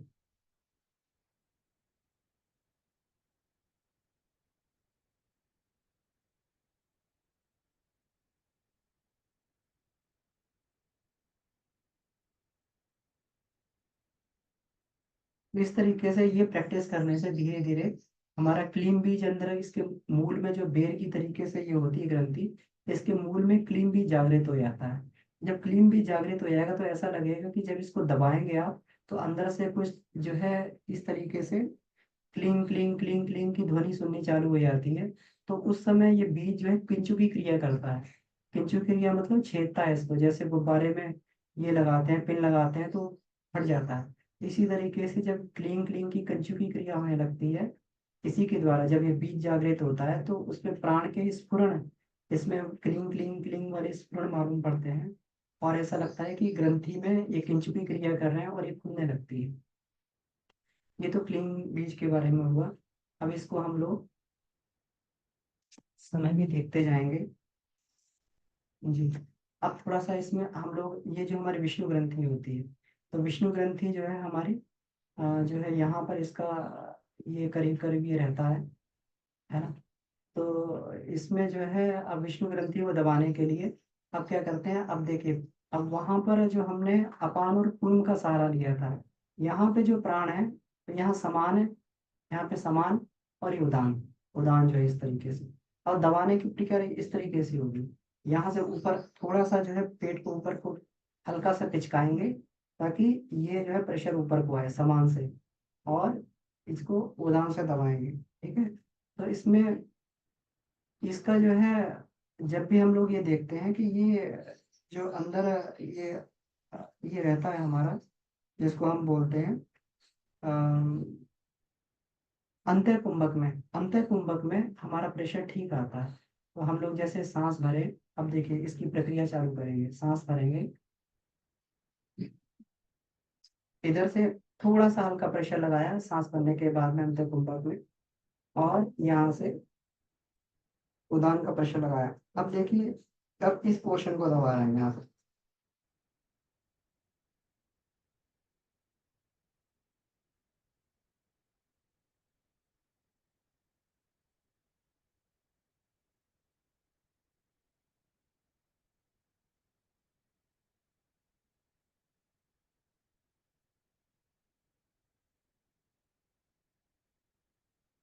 जब ये ग्रंथि को हम लोग दबाएंगे यहाँ पर, तो इसके मूल भाग में जो एक श्रीम बीज होता है, श्रीम बीज, वो श्रीम बीज जागृत हो जाता है। तो श्रीम का मतलब क्या होता है, कि ये प्राण का घूर्णन चालू हो जाता है, घूर्णन जैसे भंवरा वो करता है ना, तो ये घूमता हुआ प्राण जो है ये घूमने लगता है अपने एक्सिस पर, घूमने लगता है। और उसको जब ये घूमने के बाद में, फिर बाद में उसको जो है ये पूरक पूरक प्राणायाम के द्वारा इसको इस तरीके से चारों ओर घुमाया जाता है। ये पूरा का पूरा हमारा भावना के स्तर पर इसको, और फीलिंग अनुभव के स्तर पर इसको किया जाता है। तो पहले तो इसको प्रेशर देके हमें श्रीम बीज को जागृत करना है। तो अभी इतना ही अभ्यास करें कि इसको प्रेशर दे रहे हैं, और अंदर से जो है श्रीम बीज जागृत हो रहा है। श्रीम बीज का मतलब कुछ आपको स्फुरण इसमें श्रीम की तरीके से प्राण के स्फुरण इसमें मालूम पड़ेंगे। तो फिर दूसरी प्रक्रिया, दूसरा राउंड करते हैं, सांस भरें, कुंभक किया, अंत कुंभक में थोड़ा समान प्राण को ऊपर की तरफ और उदान से नीचे दबाएंगे।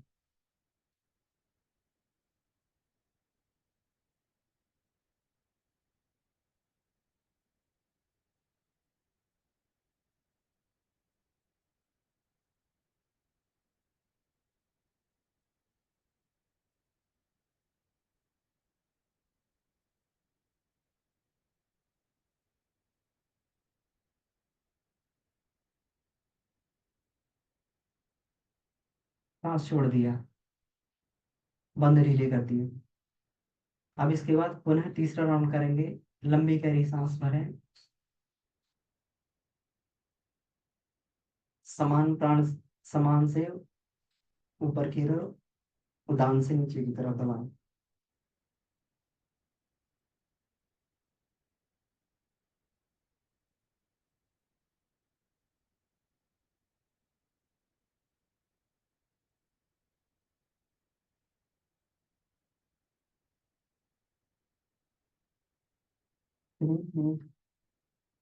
नींद की ध्वनि सुनने का प्रयास करेंगे।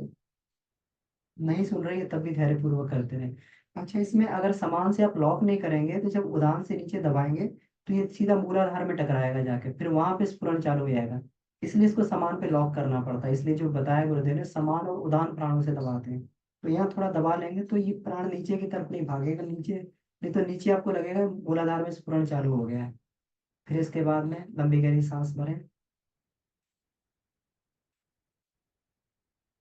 समान हल्का सा इसको, सामान को ऊपर की तरफ और उदान से नीचे की तरफ दबाया।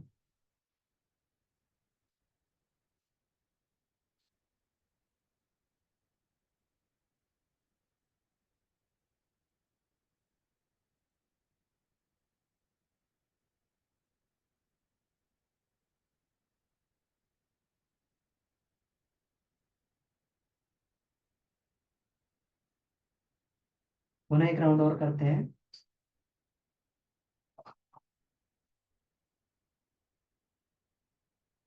सांस भरी, सामान से थोड़ा सा नाभि को दबाया, सामान से ऊपर की तरफ, उदान से नीचे की तरफ प्रेशर।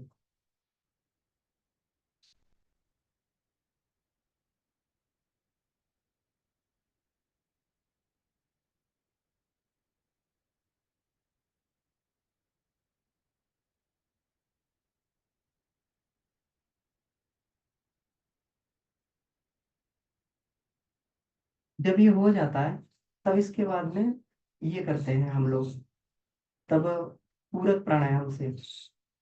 तो ये श्रीम बीज जब ये जागृत होने लगता है तो श्रीम बीज क्या करता है, ये श्रीम की ध्वनि करता हुआ इसके चारों रोटेट करने लगता है ये। और ये रोटेट करना हमें संकल्प से करवाना पड़ता है कि ग्रंथि के चारों ओर फील करें कि जो है ये श्रीम श्रीम की ध्वनि करता हुआ, ये श्रीम बीज जो है ये बीज अपने एक्सेस पे भी घूमता है ऐसे करके, और अपने एक्सेस पे भी घूमता है जैसे पृथ्वी घूमती है, अपने एक्सेस पे भी घूमती है और सूर्य के चारों रोटेट भी करती है। तो जब अपने एक्सिस पे ये प्राण घूमने लगेगा तो श्रीम की ध्वनि आती है। और जब ये इसको चारों तरफ रोटेट करते हैं तो धीरे धीरे करके ये ग्रंथि के चारों ओर चक्कर लगाता है, उसी तरीके से जैसे भंवरा फूल के चारों ओर चक्कर लगाता है कली के चारों ओर, और वो कली खिलने लगती है। इसी तरीके से इसकी प्रक्रिया होती है। अब तीसरा हम लोग ये करेंगे।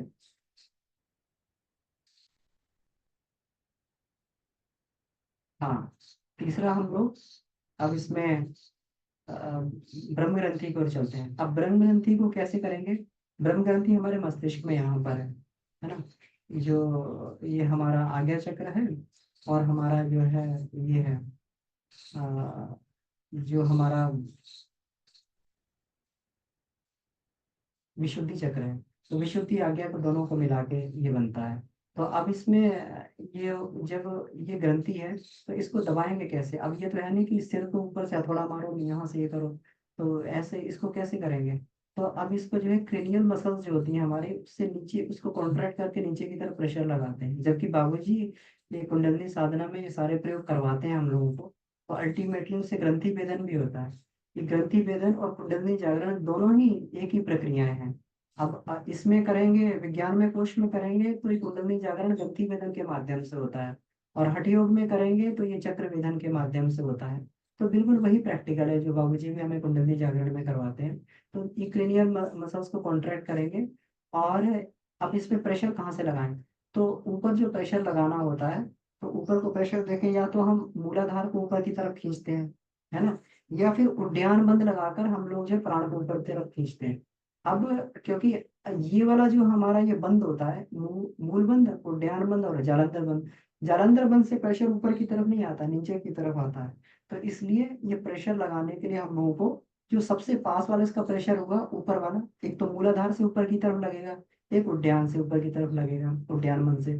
तो उद्यान बंद का इसमें प्रयोग किया जाता है। तो अब हम लोग जो है इसकी इसका प्रैक्टिस करेंगे। तो हम लोग इसमें ये करेंगे। अब उद्यान बंद से पहले उद्यान बंद लगाएंगे, सांस छोड़कर। और बाहरी कुंभक में उद्यान बंद बढ़िया लगता है, तो हमने उद्यान बंद लगाया। पहले सांस भरें और एक बार जो है इसको छोड़ दें। उद्यान बंद। और क्रेनियल मसल्स को थोड़ा कॉन्ट्रैक्ट करके नीचे की तरफ ये फील करेंगे कि अब यहाँ पे प्रेशर आ रहा है, इस एरिया में प्रेशर आ रहा है, और ये ग्रंथि जो है यहाँ पे इसको प्रेशर डाल रहे हैं, इसको दबाव डाल के इसको गर्म कर रहे हैं। उद्यान बंद।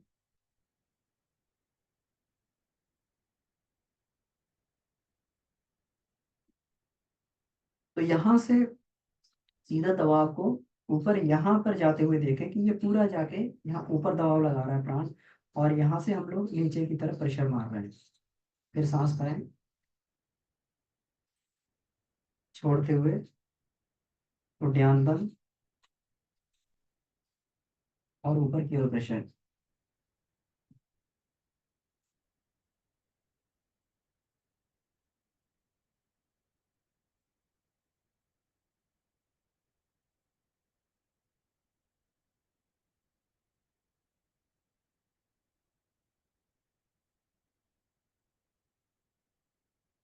जब हम दबाव लगाएंगे तब ह्रीम ध्वनि को सुनने का प्रयास करें, और ये ऐसी ही ध्वनि होती है। जब प्राण का स्फुरण होता है तो हर जगह प्राण का स्फुरण अलग अलग तरीके का होता है। हर जगह प्राण की ध्वनि अलग अलग तरीके की होती है, उस स्थिति के अनुसार, उस चक्रों की या कहें कि उस स्थान विशेष के कारण जो है वहां पर उसकी ध्वनि भी अलग अलग होती है। तो इस तरीके से जब हम लोग ऊपर करते हैं तो यहाँ पे ह्रीम को सुनने का प्रयास करना चाहिए, क्योंकि प्रेशर लगाने से धीरे धीरे ह्रीम भी जो है जागृत होने लगता है। तो जितना हम लोग इसमें अभ्यास करेंगे धीरे धीरे करके हमें ह्रीम ध्वनि सुनाई देने लगती है इसमें यहाँ पर। फिर तीसरी बार करते हैं, चलिए सांस भरा, छोड़कर, और उद्यान बंद लगाया।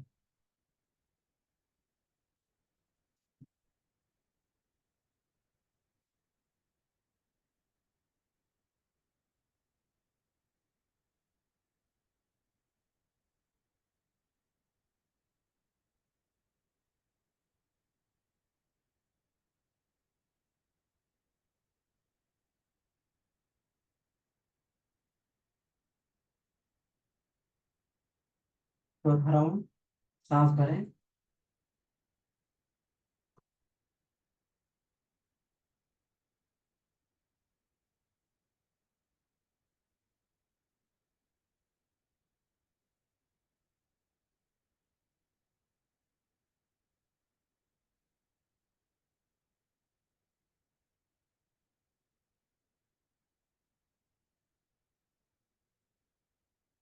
5वां राउंड, सांस को छोड़कर। 5वें राउंड में पुनः सांस भरें,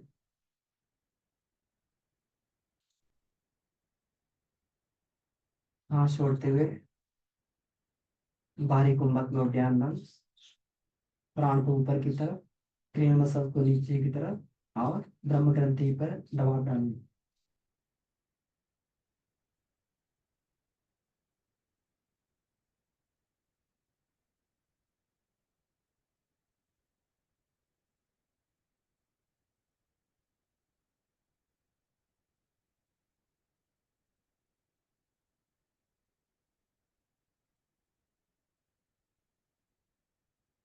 तो जब हमारा ह्रीम बीज इसमें जागृत हो जाता है, तो ह्रीम बीज जो है इसमें चतुष्कोणीय ग्रंथि है, तो धीरे धीरे दचके लेता हुआ फील होगा, झटके लेते हुए जो है इसकी परिक्रमा कर रहा है। तो ये सब अनुभव के स्तर की बात है। तो जब झटके लेके परिक्रमा करता है तो 108 झटके में पूरी परिक्रमा चालू करता है, जबकि उतनी अभी फील नहीं होगा, उतना होता भी नहीं है, अपनी स्थिति से अनुभव नहीं है कि प्राण का उतने स्फुरण का अनुभव किया जा सके। लेकिन जब उस परिष्कृत अवस्था में पहुंचते हैं, जब सूक्ष्म शरीर बहुत ही निर्मल हो जाता है, तो उसमें प्राण की सारी गतिविधियां अक्षर से देखी जा सकती है, बिल्कुल एकदम जिस प्रकार से बोला गया है। बिल्कुल ऐसी 108 दबके रहता है, जिसका मतलब जो हम 108 माला घुमाते हैं, मनके की माला घुमाते हैं, वो यही मतलब है कि इसका जो है ये करना, ज्ञान की साधना करना। धीरे धीरे धीरे धीरे जब ये घूमता है, प्लावनी गति होती है। अब प्लावनी गति कैसे बनाई जाती है? कुंभक में जब आप करेंगे तो प्लावनी गति बनाएगा ये। प्लावनी गति होती है इस तरीके से, जैसे लहरों में हिल हिल के चलने वाली गति होती है, ऐसे करके। तो ये ऊपर नीचे 108 तरीके से ये जो है दचके लगते हैं, और प्लावनी गति है। तब अंदर का जो ग्रीन जो बीज है ये खुलने लगता है। ये खुलने लगता है तो व्यक्ति जो है उस समय ये ज्ञान का भंडार उसके सामने जो है आ जाता है। आत्मज्ञान, ब्रह्म ज्ञान जिसको बोलते हैं, गुरुदेव के तरीके से। गुरुदेव 4 दिन के लिए अंदर गए और पूरा प्रज्ञोपनिषद लिख के बाहर आ गए। तो और पूरा का पूरा उन्होंने ये कर दिया। कैसे होता है? ये ग्रंथि खुलने से ही होता है, ग्रंथि भेदन की साधना से ही होता है। तो इस तरीके से प्रैक्टिकल इसके हुए। तो पहले तो हमें ये देखना चाहिए, पहले फेज में जो है प्रेशर लगाकर और उस ध्वनि को, वहाँ की ध्वनि को सुनने का प्रयास करना चाहिए। जितनी क्लियर वो ध्वनि सुनने लगेगी, उतना ही हम लोग मान लेंगे कि ये बीज जागृत हो गया है। और जब ये बीज जागृत हो जाएगा, फिर उसके बाद उसका जो इसको बोला गया है कि इसका भ्रामरी क्रिया, भ्रमण किया जाए। तो इसमें तो जो यहाँ पे होता है रुद्र ग्रंथि में, ये किंचुकी क्रिया होती है। किंचुकी क्रिया, उसमें क्लीं क्लीं क्लीं की किंचुकी क्रिया होती है। और जो यहाँ पर है ये राउंड लगाता है, श्रीम की ध्वनि करते हुए राउंड लगाता है यहाँ पे। और यहाँ पर जो ब्रह्म ग्रंथि में होता है, तो ब्रह्म ग्रंथि में दज के लगाता हुआ प्राण, और ये भी जो है इसकी गति करता है, और ये हीम ग्रंथि जागृत होती है। ये विषय काफी इसमें क्लिष्ट भी है, और थोड़ा सा इसको जो है प्रैक्टिकल भी इसमें लंबा अभ्यास चाहिए होता है, और धैर्य भी बहुत चाहिए होता है। तो धीरे धीरे अभ्यास करने से इसके परिणाम आने लगते हैं, और परिणाम बिल्कुल उसी तरीके से आते हैं जैसे साधक का समर इसमें चालू हो जाता है। क्योंकि ये ग्रंथियां विकृत स्थिति में रहती है, तो ऐसा नहीं है कि ये विकृति भी फिर आक्रमण भी कर सकती है ऊपर। किसी सोती हुई चीज को जगाएंगे तो पहले आक्रमण करती है। तो इसीलिए आक्रमण लेकिन करती उसी पे ही है, हमारी केवल दुर्बलताओं पर, है ना। और जो इसमें हमारी ये है, इसमें हमारे सद्गुण है, वो हमेशा ढाल बनकर खड़े रहते हैं। तो इसलिए इसमें मनोमय कोश को पार करने के बाद में जब हमारे ये सद्गुण विकसित हो जाते हैं, जब हमारी सत्प्रवृत्तियां विकसित, सतोगुण विकसित हो जाता है, तब जाके इनसे जो है लड़ने का, दो दो हाथ करने का मादा इसमें पैदा होता है। और ये जो है साधक खुद अपनी तरीके से इसको जो है आवाहित करता है कि समर अब जो है लड़ा जाए, युद्ध किया जाए। तो इस तरीके से ये है, समय ज़्यादा हो गया है, प्रैक्टिकल कुछ लंबा था, और इसमें तो इसके लिए जो है क्षमा प्रार्थी हैं। अब इसमें कहीं कोई डाउट हो, कन्फ्यूजन, तो इसमें हम लोग बात कर सकते हैं। बाबूजी से भी निवेदन है कि वो भी जो है इसमें आएं और हम लोगों को अपना आशीर्वाद दें। और किन्हीं का कोई प्रश्न हो इससे संबंधित, प्रैक्टिकल से संबंधित या कहीं, तो वो लोग हैंड रेज कर सकते हैं, पूछ सकते हैं जी। नितिन भैया जी। जी जी भैया को प्रणाम। आ, जी आपने भैया बहुत अच्छा प्रैक्टिकल बताया, और सुशील भाई साहब को भी धन्यवाद। आ, भैया जो आपने जो भी जो प्रैक्टिकल जो बताया, तो उसमें ग्रंथि भेदन की इस प्रक्रिया में जो बीज मंत्र हैं, तो बीज मंत्र से हमें जो है मन ही मन उच्चारण जो जो जो शुरुआत में जो जो साधक अभी जो अभ्यास कर रहे हैं, तो उनके लिए जो है बीज मंत्र से हमें मन ही मन जो उच्चारण करना है उस स्थान पर, या फिर हमें जो उस स्थान पर सुनने का जो है प्रयास करना है। तो उनमें से जो है कौन सा जो है मेथड, और कौन सा मेथड जो है अधिक लाभकारी रहेगा, और किस अवस्था में रहेगा वो? जी भैया, इसमें हमें सुनने का प्रयास करना चाहिए, उस स्वाभाविक ध्वनि को सुनने का प्रयास करना चाहिए। अगर हम लोग अपनी तरफ से अगर कोई ध्वनि निकालेंगे तो फिर अंदर वाली ध्वनि सुनाई नहीं देती है, वो दब जाती है। तो हमें स्वाभाविक वो ध्वनि जो है उसकी, जो प्राण की ध्वनि, उसको शांत चित्त से उसको सुनने का प्रयास करना चाहिए। नहीं, मैं भैया मैं ये पूछ रहा था कि जैसे कि मन ही मन अगर हम कोई ध्वनि का उच्चारण करते हैं तो जैसे हम मुंह से ना बोल करके और मन ही मन करते हैं, तो उससे अच्छा ये है कि हम सुने, मतलब आप ये कहना चाह रहे हैं आप? हाँ, क्योंकि ये विचार भी तो शोर है ना। अब हम्म हमारे अंदर तो शोर मचा ही रहा है ना विचार। तो वो जब हम अंदर कुछ ये कल्पना करेंगे तो वो फिर शोर से जो है वो स्वाभाविक चीज नहीं सुनाई देगी। हम्म वहां तो सारी एक्टिविटीज को बंद करके तब जाके वो चीज सुननी होती है ना। विचार को भी, वहां पे विचार भी वाणी है, तो उसको भी जो है बंद करके जो है फिर उसको सुनने का प्रयास करते हैं, स्वाभाविक ध्वनि को। हम्म।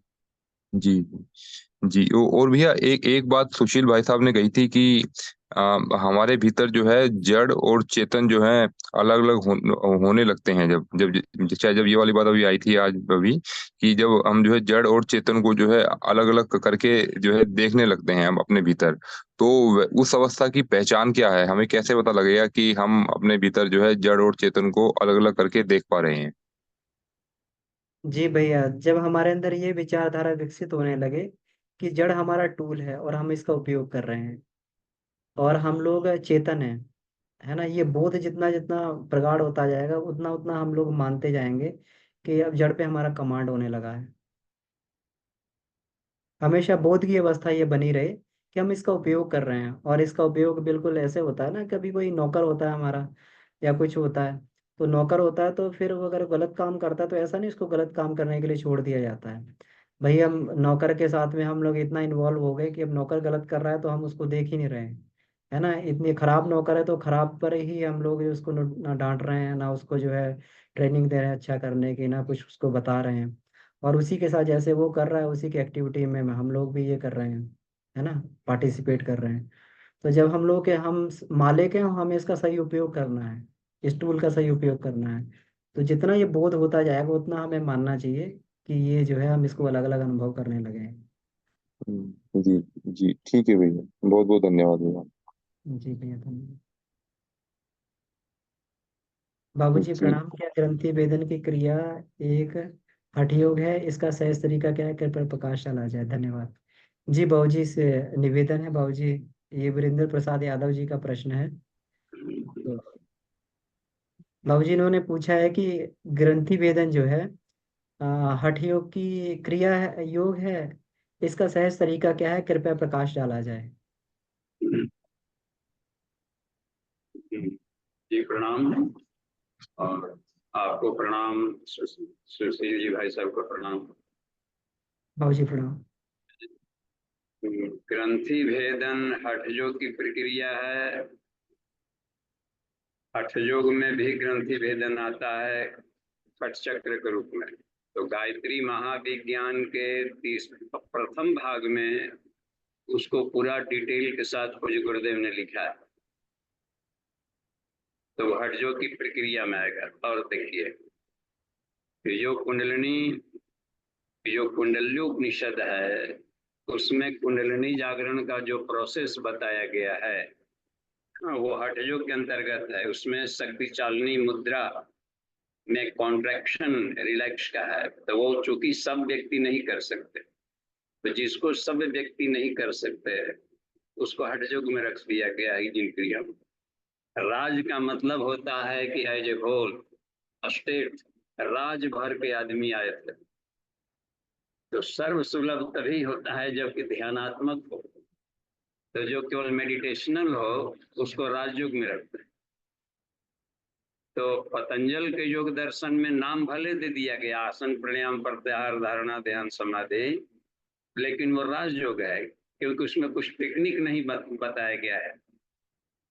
आसन तो केवल ऐसे ही सुखपूर्वक रहेगा। देखिए, और ईश्वर के बारे में सोचिए, सुखपूर्वक रहते हुए ईश्वर के बारे में सोचना, तो इसको तो सब व्यक्ति कर सकता है जैसे सुखपूर्वक बैठे।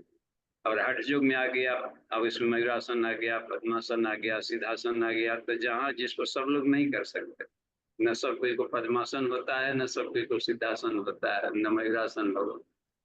तो इस तरीके से जाने तो एपीएम भी आसन में भी, ये राजयोग में भी आएगा और एपीएम भी हठयोग में भी आएगा। तो यदि क्रिया परक कर दिए उसमें, तो वो सब क्रिया परक हठयोग में आ जाते हैं क्रियाएं। तो क्रिया की जाती है जब बैलेंस ना हो, जैसे ह सूर्य नाड़ी है, ठ चंद्र नाड़ी, बैलेंस नहीं हो पा रहा है, सुषुम्ना नहीं चल रहा है, तो अनुलोम विलोम की क्रिया करें।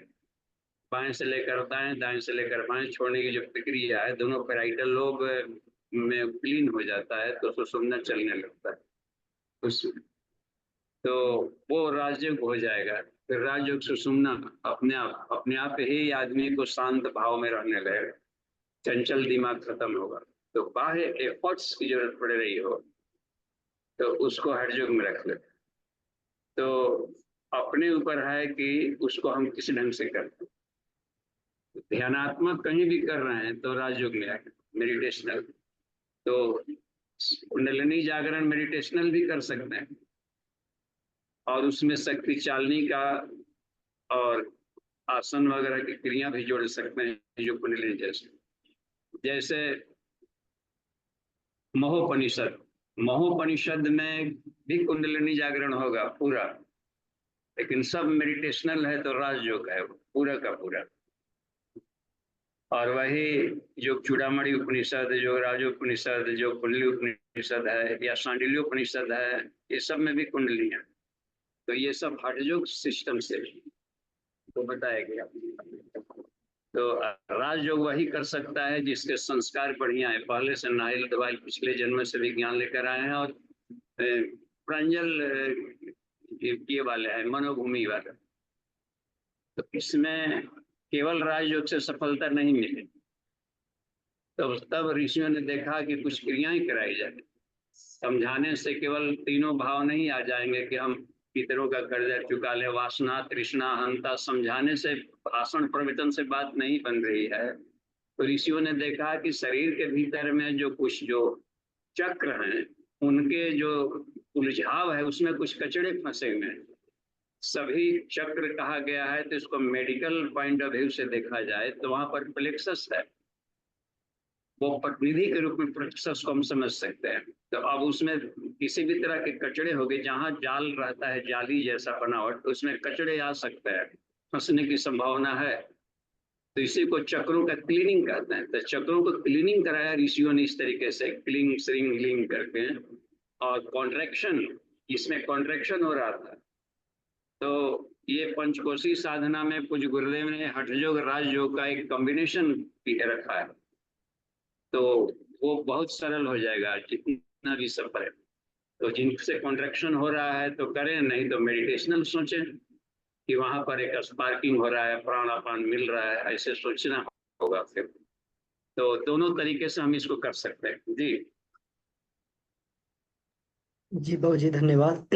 ये उमा दीदी आपका हैंड रेज है जी। जी भैया प्रणाम, बाबूजी प्रणाम।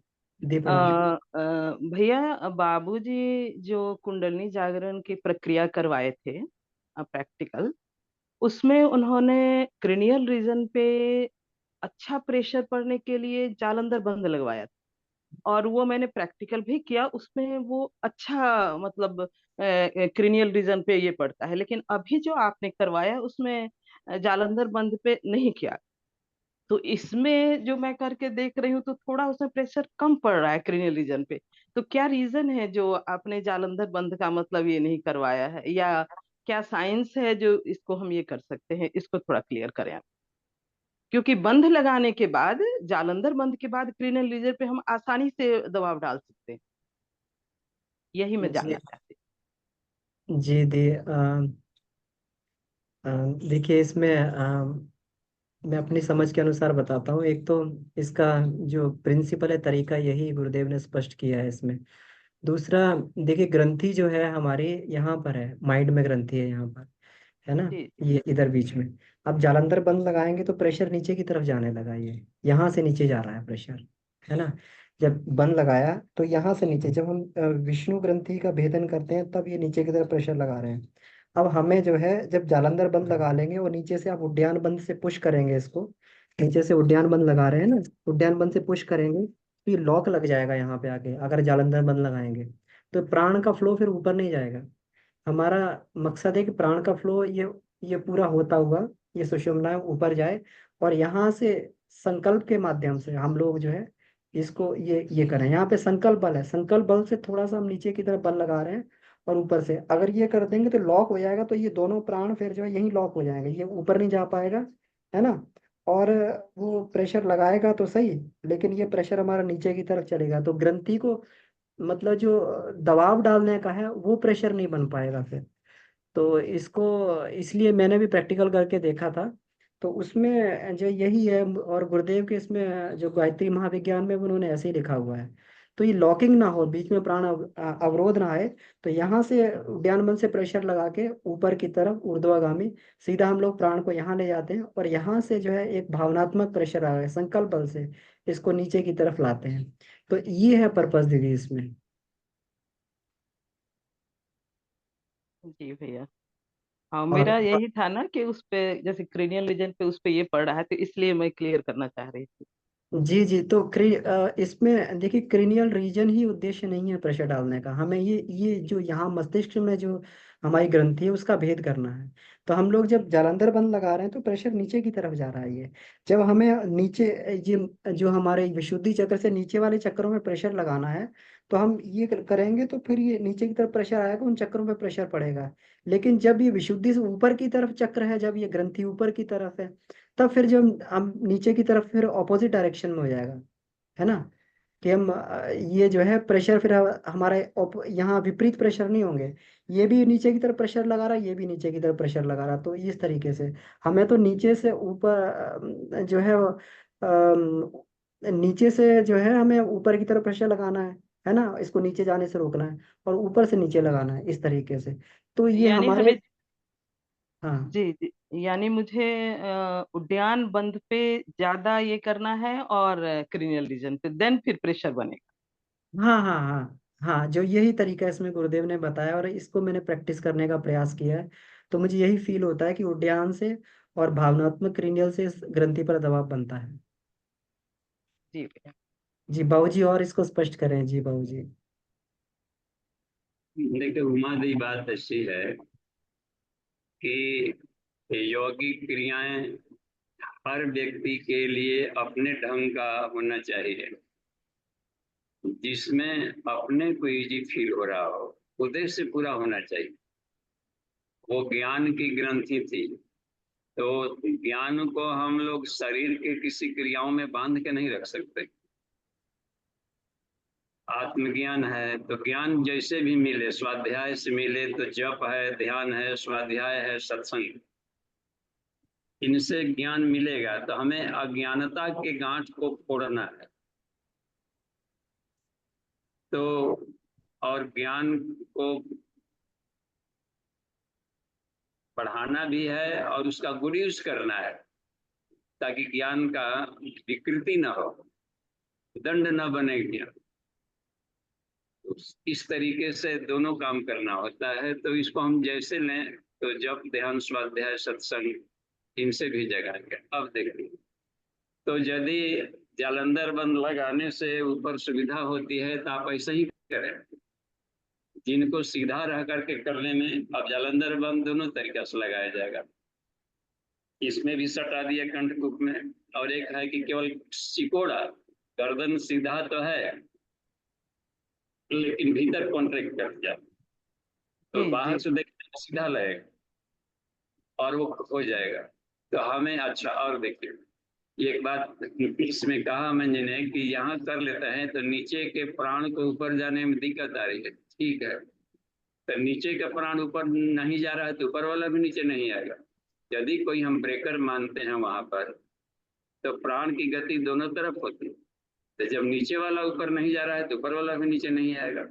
इसलिए खेचरी मुद्रा में जालंधर बंद वाला क्या, उसमें इस पर ये वाला कंसेप्ट हमको समझ में नहीं आ रहा था लंबे समय पर, कि जालंधर बंद से ये है आज्ञा चक्र का कैसे जुड़ेगा, कि ब्रह्म ग्रंथि में जालंधर बंद तो जब तीनों बंद एक साथ लगाते हैं तो तीनों ग्रंथियां एक साथ खुलती है महाबंध में।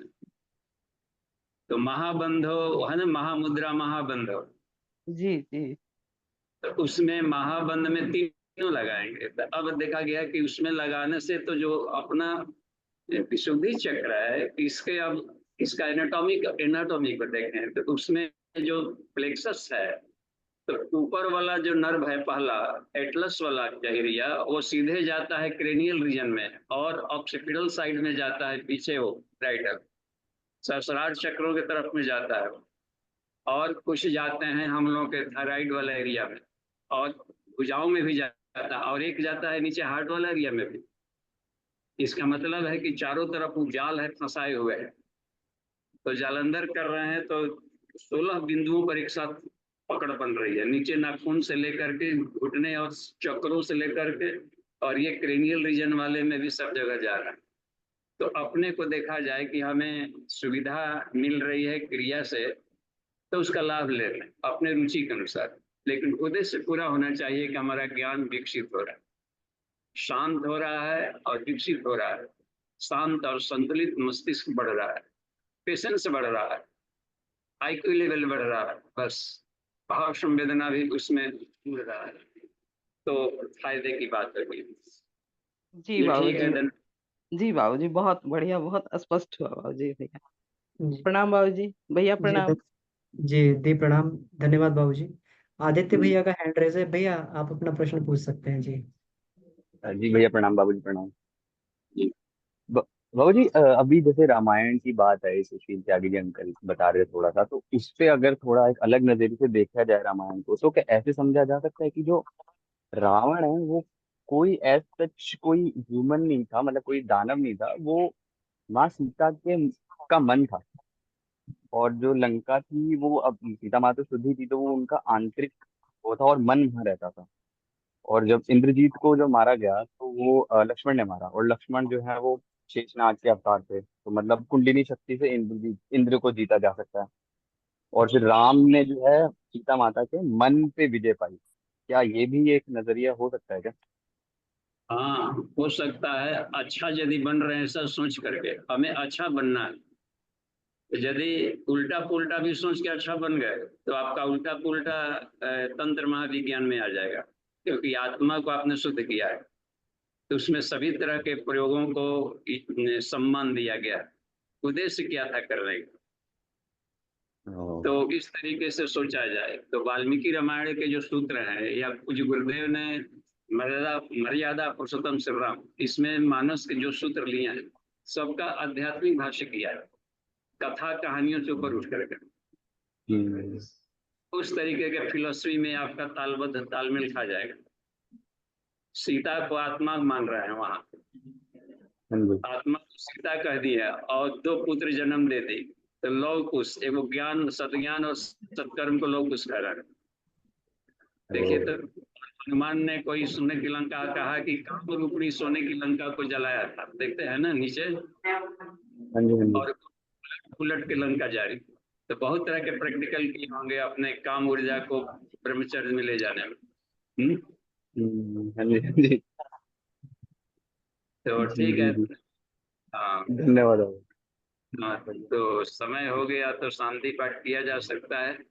जी बाबूजी, एक सृष्टि सिन्हा जी का प्रश्न मैं फटाफट पढ़ देता हूँ उसे।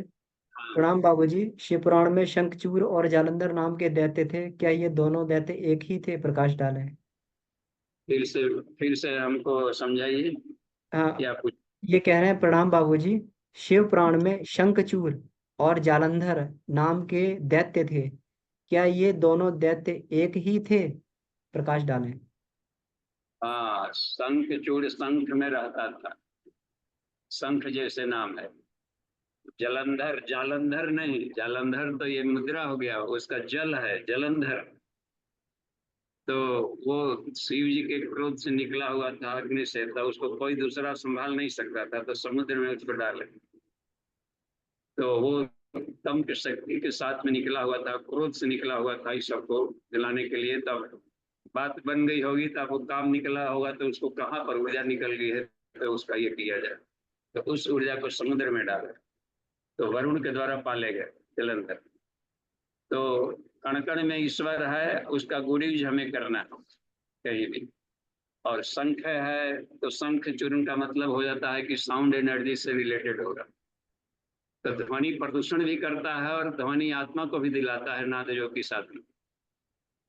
और साउंड पोल्यूशन से देखिए पूरे के पूरे आदमी चिड़चिड़ा स्वभाव का हो गया, उल्टा पुल्टा सोचने से। तो सारा संसार ध्वनि द्वारा चल रहा है, बैकरी मध्यमा पसंदी पर। तो इसको यदि गुड यूज कर लिया जाए तो मुट्ठी में कर लो दुनिया मुट्ठी में। तो ये दोनों शक्तियां हैं, एक साउंड एनर्जी हो जाता है और एक ये है जैसे कि नाद बिंदु कला साधना। एक नाद साधना हो गया और एक बिंदु उनके तेज निकला हुआ था जो कि वहां पर पला हुआ था जल में, समुद्र में। नीचे समुद्र है काम ऊर्जा के रूप में, तो उसको हमें ऊर्ध्वगमन करना है। तो जब तक से स्ट्रगल कर रहा है तो कर रहा है इंद्र के साथ, लेकिन अंततः जब तक से ऊपर विलीन नहीं होगा तो उसका उद्देश्य पूरा नहीं होगा। ठीक है, धन्यवाद। शांति पाठ किया जा सकता है मैंने जी धन्यवाद बाबूजी। आइए शांति पाठ करें। सभी साधकों को बहुत बहुत धन्यवाद। आदरणीय सुशील त्यागी जी को, बाबूजी को प्रणाम। शांति पाठ। ओम